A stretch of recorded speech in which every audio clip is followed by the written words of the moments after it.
আজকে আমি আপনাদেরকে দেখাবো যুবসাথীর ফর্ম কীভাবে ফিল আপ করবেন, কী কী ডকুমেন্টস প্রয়োজন, এই সবগুলো। আপনারা জানেন 16 তারিখ থেকে, ফেব্রুয়ারি 16 তারিখ থেকে যুবসাথীর ফর্ম জমা নেওয়া হবে এবং তার আগে আপনাদেরকে ফর্ম কালেক্ট করে ফিল আপ করার পর জমা দিতে হবে। তা যাই হোক, প্রথমে এই ফর্মটা হবে এইরকম, দেখতে পাচ্ছেন। দ্বিতীয় পেজ হবে এইরকম।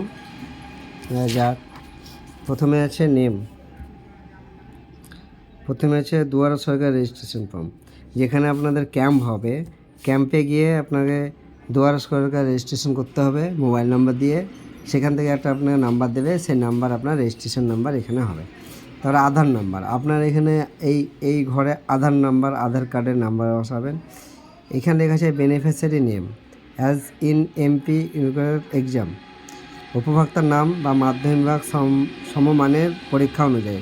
এটা বলতে চাইছে মাধ্যমিক পাসের বা মাধ্যমিক অ্যাডমিটের যে নাম আছে সেই অনুযায়ী আপনাকে এখানে লিখতে হবে। তারপর হচ্ছে মোবাইল নাম্বার যেটা আপনার ব্যাঙ্ক অ্যাকাউন্টের সঙ্গে লিঙ্ক আছে সেই মোবাইল নাম্বারটা দিতে হবে। ইমেল আইডি যদি আপনার থাকে দিতেও পারেন, না দিতে পারেন।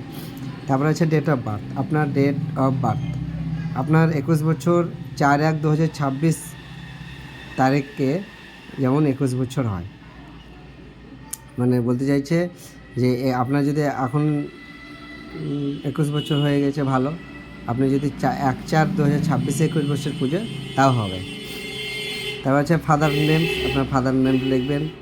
মাদার্স নেম, মায়ের নাম লিখবেন। স্পাউস নেম, আপনার যদি বিবাহিত হন স্বামী বা স্ত্রীর নাম লিখবেন। তারপর ক্যাটাগরি, যদি আপনি জেনারেল হন তাহলে কোনো অসুবিধা নেই,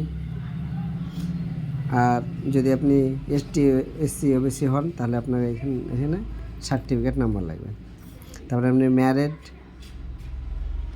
যদি আপনি বিবাহিত হন তাহলে ম্যারেড লিখবেন।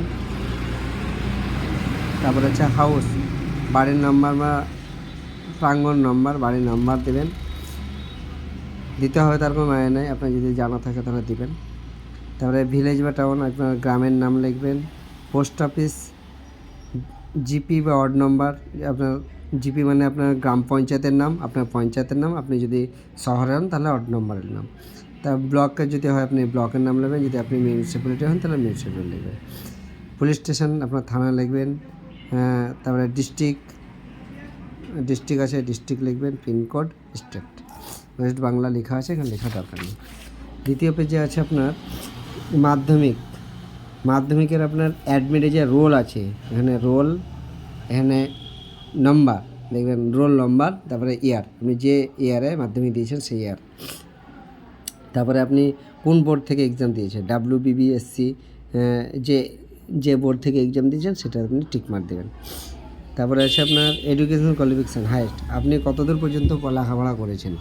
এইচএস যদি হয় এইচএস, গ্র্যাজুয়েশন যদি গ্র্যাজুয়েশন, মাধ্যমিক হতো মাধ্যমিক। বর্তমানে পেশা, মানে আপনি এখন কি করেন, চাষবাস করেন না কী করেন সেটা লিখতে বলছে। তারপরে আপনার ব্যাঙ্ক ডিটেলস, ব্যাংকের নাম লিখবেন। তারপরে যে ব্যাংকে অ্যাকাউন্ট আছে সেই ব্যাংকের মানে ব্রাঞ্চের নাম লিখবেন, অ্যাকাউন্ট নাম্বার লিখবেন, IFSC কোড লিখবেন। তারপরে আপনার কোনো মানে সরকারের মানে অন্য কোনো সরকারি সাহায্য পান কি না, রাজ্য সরকারের প্রদত্ত শিক্ষাগত সুবিধা বা বৃত্তি ছাড়া, মানে আপনার শিক্ষাগত যোগ্যতা বলতে যেগুলো আপনার স্কলারশিপ, কন্যাশ্রী, রূপশ্রী বাদে অন্য কিছু আপনি সুবিধা পান নাকি সরকারের কাছে। যদি পান তাহলে হ্যাঁ লিখবেন। যদি হ্যাঁ লিখেন তাহলে যদি পান বিস্তারিত বিবরণ, মানে যদি পান সরকারের কোনো সুবিধা কিসে পান সেই স্কিমের নাম লিখবেন, আর যদি না পান তাহলে না লিখবেন। তাহলে কী কী লাগবে আপনার, মাধ্যমিক অ্যাডমিট কার্ড, মাধ্যমিকের মার্কশিট বা সার্টিফিকেট, আধার কার্ডের জেরক্স, ভোটার কার্ডের জেরক্স, আর ব্যাংকের প্রথম পাতার জেরক্স। আর যদি আপনার ST OBC থাকে তাহলে তার সার্টিফিকেট লাগবে। এই যদি কোনো কিছু কারো বুঝতে অসুবিধা হয় তাহলে আমাকে কমেন্ট করে অবশ্যই জানান।